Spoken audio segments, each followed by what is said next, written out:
I remember last time on the video, I said like time is running out, and people were asking me, Yeah, what does that mean? What does here? that mean? Okay, so anytime Africa is open or you can get on a plane, you're available to come. When I say time is running out, I'll give an example.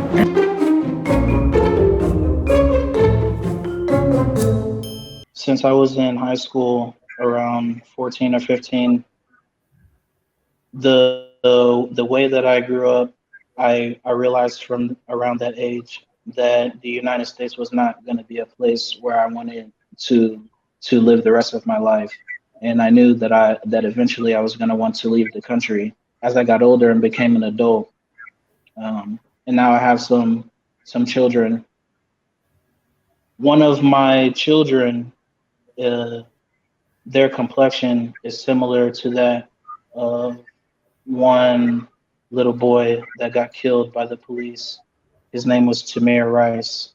I don't remember the exact year that he got killed, but he was like playing in the park with a water gun or some toy gun, and two police officers rolled up and they just shot him off of the word of some lady that said that she saw a man in the park with a gun.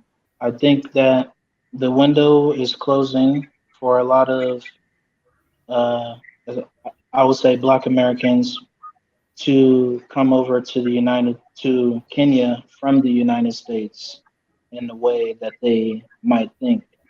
So my last advice would be that time is running out for you to just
Jumbo, good people, welcome back to my channel. I'm the African Tigress. Previously, on the Returnees series, we hosted Richard. He relocated to a Kenyan village from the US. He shared his experience, he enjoyed it, he loved it. Your video has over 100,000 views now. Yeah. And today we are down here in Mombasa to meet up with Richard to just find out how is everything so far, how life has been. And in case you didn't watch that video, I'm going to leave a link in the description so you can click it so that you can, get how all this started. This year in the Returnees series, we'll be meeting with the people who've relocated to share their stories and their experiences in these different African countries, because we are traveling to 21 countries. So if you are in a country you're traveling to, reach out to me and let's share your story and experience. So my name is Richard, and I'm from Arizona and the United States. The last time we hosted you was over 6 months ago. So how has your experience been like so far? I would say it's been a mostly positive experience. I've been just spending the time, part of the time we've been locked down, so I've been exploring the different areas that I stay in and just doing some more networking and learning how to be in the country. So for those ones who didn't watch, just a little recap, you can tell us why you moved from the US, Okay, so initially I wanted to come to an African country, Kenya in particular, because of my experiences in the US and the way the certain things are going. The environment and the vibe is just not feeling conducive for at least Black Americans in the US. And I wanted to explore if there were better opportunities for business as well outside of the US. How would you say the cost of living? First, before we even talk about that, you left the village. You're no longer staying in a village now. Yeah, when I first came to Kenya, I was living in a place called Kilifi Town. It's a pretty small town, maybe about an hour and a half away from Mombasa. And I just wanted to get a feel of like the rural life and how the majority of Kenyans live versus just like the city life and some things that I was used to. And the experience there, I know you mentioned this, but for those ones who didn't watch, the experience there and what made you move now from the village to Mombasa? The experience there was very humbling. Experiencing some of the things like the water going off and the way people cook outside instead of having like a stove or not having a refrigerator for a while, stuff like that. Having to travel by dirt road just to get to town for after 15 or 20 minutes, and the people were pretty warm and welcoming to me. One thing I miss a lot is all the kids used to say shikamo to me when I walk by. Oh, yeah. Shikamo. Yeah. Marahaba. Yeah. I see you're good now. You learned the language? No, I haven't gotten around to being fluent yet.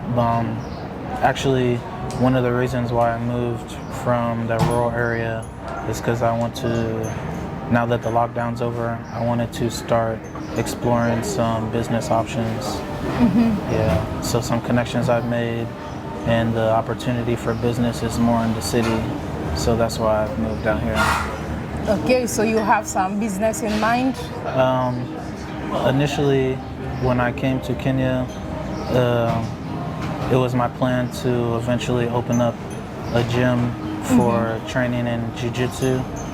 So I've just been making a couple of connections, and hopefully sometime by the middle of the year be able to capitalize on that. So you want to set up a gym or a place to... Yeah, it'll be a gym specifically focused on training jiu-jitsu. Yes. Have you done the research? There are people interested in that? Yeah, just my own interacting with people, talking to them, seeing if there's a class of people that can be able to afford such a service or something like that. And then also recently I started training with some people that are connected to jiu-jitsu as well. So I'm getting some more networking and connections there. And have you seen any other business opportunity for someone who might be interested to relocate to Mombasa? I would say it depends on how much money you have, but some basic businesses that I could think of are like having a couple of bodas or tuk-tuks working for you that can generate some good amount of passive income. Also, opening something like a small shop or a wine and spirits is pretty simple and straightforward. Depending on how much capital you have, it's something that can be easily done. Okay. Yeah. What about the cost of living now that you are in Mombasa? How cheap or how expensive is it? I would say that in the area where I'm living can be at least half the price of a similar place in the US. Like the place that I'm renting right now would probably be 2 or 3 times as much if I was to get a similar place in the US. Yeah. Food, I would say it depends on where you're shopping. As far as fruits and vegetables, stuff like that is considerably cheaper. But then when you start getting into buying cheese, chicken, beef, anything like soda, those are usually about the same. And then some other specialty items, like I recently found out they have Tarts in the. What's that? It's like a processed pastry with like some filling on the inside and some icing outside. In the U.S., you might be able to get a box. They come in little packets of 2 with like 4 packs in a box. In the US, you can get something like that for $2 or $3. But here, an item like that costs over 900 shillings, almost $10. So stuff like that, and then certain seasonings that you only might see in the US, name brand stuff like Heinz, mayonnaise and ketchup, those can be a little bit more expensive, but pretty much the food is about the same. You had mentioned about burgers. What you Yeah. missed in the US was the burgers. So Yeah.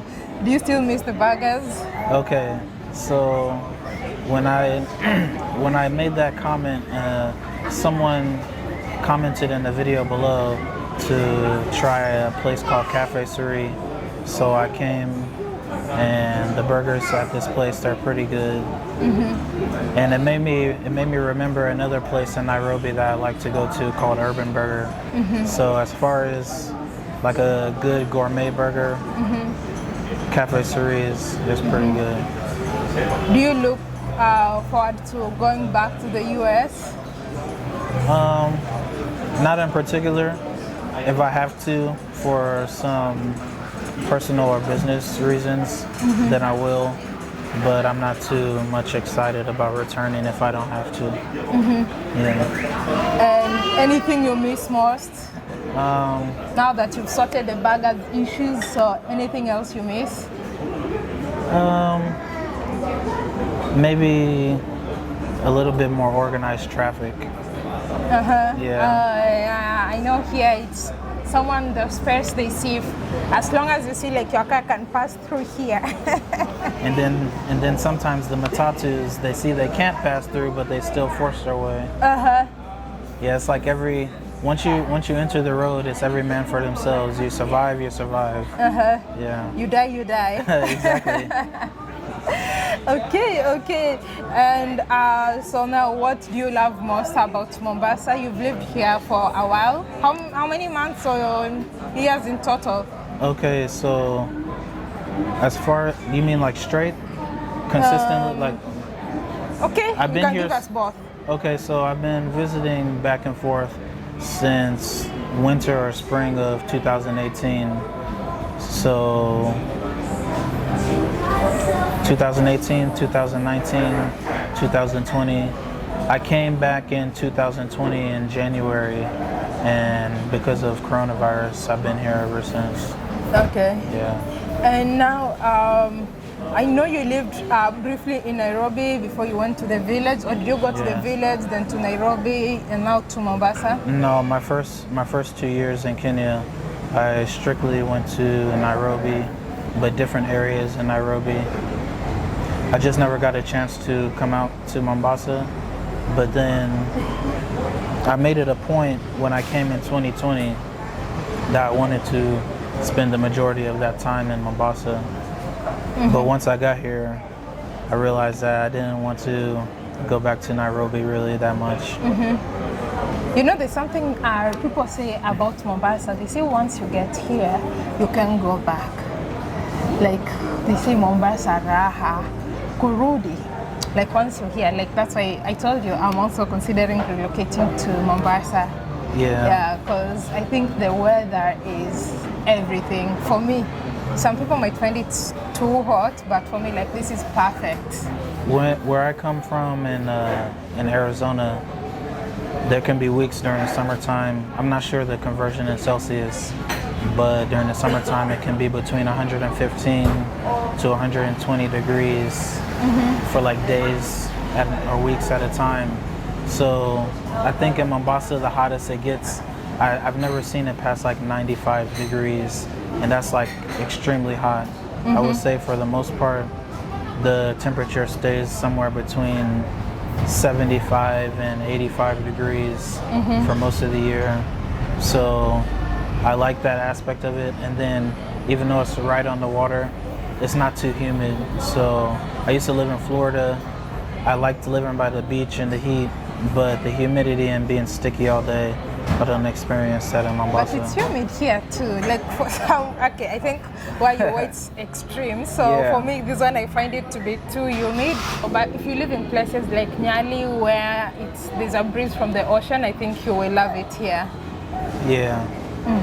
Are you looking at building a credit so that you can have finances to build, invest, relocate, or even start a business in the continent? Well, www.creditbuildingmasterclass.com will tell you how to go about it. Just click on the link in the description box and you are able to access the book free of charge. The link is also attached in the pinned comment. Go ahead, let's do this. Any regrets? No regrets. And just on the point of the breeze, like here, you don't need some people have AC, but most of the time if you just open a door or a window, you'll be okay all the year round with just a fan here and there. So no regrets so far. No. Given another chance, you'd still stay here. In Mombasa, Yeah. there's some other places that I want to explore, but I'm 100% sure that I love being in Mombasa. Okay, so where do you see yourself in the next 10 years or so? In the next 10 years, I would expect to have my business be expanded in at least 2 or 3 other African countries, at least. Any countries you have in mind? Uganda, Tanzania, Nigeria, and maybe Rwanda. I can't say that name. G? That's the business you want to take to those. Oh, jiu-jitsu. Yeah, it's hard for me to say that word. Yeah. How do you say it? Jiu-jitsu. Okay, that one, yeah. And it will depend on the progression of the students, but I think after 10 years, I can be ready to expand a little bit. Yeah. So are you working on getting your citizenship now? Right now, I can't get my citizenship yet. I haven't been in Kenya long enough. Yeah. After like a couple more years, I think I can start getting my residency. And then after I get my residency, I'll be able to get my citizenship. Okay, and another question that a lot of people do ask is always about healthcare. Yes. So how are the healthcare services in Mombasa? They have at least 2 good hospitals that I know about. One that I used to go to in Nairobi is called Aga Khan. That's like it's a private hospital, but that's like one of the better ones that I've heard. And then one that's down the street from my house is called Premier Hospital. And when I was in Aga Khan last, it was the facilities were nice, but it was kind of outdated on the inside. It looked like an older hospital, but the one Premier here on the coast, when I went inside, it reminded me just of the hospitals in the US. Like everything was modern, the technology and everything. Okay. Yeah. All right, so any advice, any last words, any other updates that you'd like to share? No, not so much. Just if you're gonna come visit or do business, do your due diligence, do your research, and I remember last time on the video, I said like time is running out, and people were asking me, what does that mean? What does that mean? Okay, so anytime Africa is open or you can get on a plane, you're available to come. When I say time is running out, I'll give an example. The first time I came to Nairobi, I was looking at the prices of land around town, and I think you could get like an eighth of an acre for somewhere between 100,000 to 300,000 shillings. In the outskirts? Yeah. And then when I came last year, I checked a couple of those same areas, and the land now was like 300,000 to 700,000 for an eighth of an acre. So a lot of us in the U.S., we don't make so much money where we just have throwaway or disposable income. So if you're on a budget, or if you just have like a normal job, you can't just think that you're just gonna come over here with $1,000 at any time and just live the best life. Like, things are progressing here too. It's not a backwards place. It's modern. People make a lot of money here, so don't think that you're just gonna be able to come whenever you want and everything's gonna be the same. Actually, I feel like maybe in the next 10 or 15 years, as long as Kenya progresses well, especially if things go well with the government, that some of these places can be the same price and the same energy and the same vibe that you might find in the U.S. There might not be much difference. Yeah. You might not be getting a deal. If you come in 10 years, instead of being able to start a business and hire people, you might be able to find a place to get a job. Like, that's the difference in opportunity that I see is like kind of closing down. Yeah. Sure, actually a lot of people were asking, could you ask him what does he mean by time is running out? I think a lot of people caught that first and they really wanted clarification. Actually, when you're talking about the land thing, I know that's for sure true, especially in some strategic places, because case in point, there's a place we got land about 4 years ago, and it was at about $20,000 US. Oh yeah. And the piece is not, it's almost an acre, less than an acre, but almost an acre. Right now, the asking price for that same piece of land is $300,000 US, because the place was also strategic and some things worked to our favor. So the asking price for the same piece of land is $300,000. It's not like an acre yet. $300,000 US. That's 30 million Kenyan shillings from 2 million Kenyan shillings. Things are developing quickly here, and a lot of us from the U.S. are wanting to come over with the mindset of like establishing a business. So if you're coming over and you have $5,000 or $10,000, don't just think that just because the exchange rate is the way it is now. If you come in 5 years or 10 years, you're not going to be able to do the same with those $5,000 or $10,000 that you can do right now. So that's where the urgency is. It's like, okay, you want to come do business or you want to come live, then you should come sooner than later to take advantage of those exchange rates and everything else. One last question. People always ask, so suppose you are given Kenyan citizenship, like immediately, would you relinquish your US citizenship? The short answer to that is yes. I would say that if I was given the opportunity, like exactly right now, there's some certain things, some people I would need to talk to and take care of in the U.S. But then once I tie off those ends, I would give up my citizenship for a Kenyan one. To enjoy the rights of the citizens here. Yeah, I'll be okay with that. Okay, and I know you right now have a YouTube channel.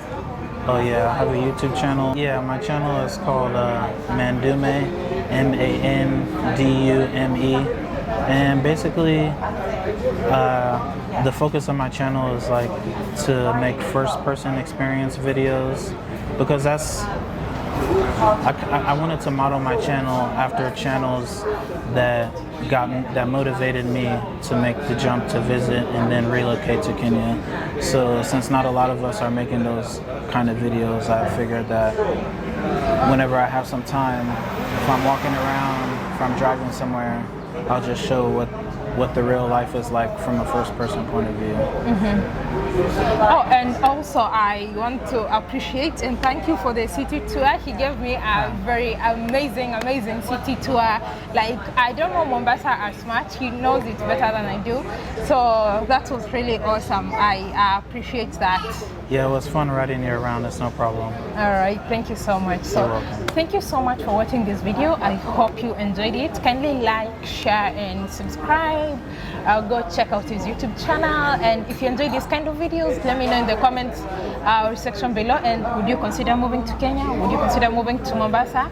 Well, leave that in the comment section below. And until next time, I want you to say goodbye in Kiswahili. That one you should know. Kwaheri. Yes, and until next time, kwaheri.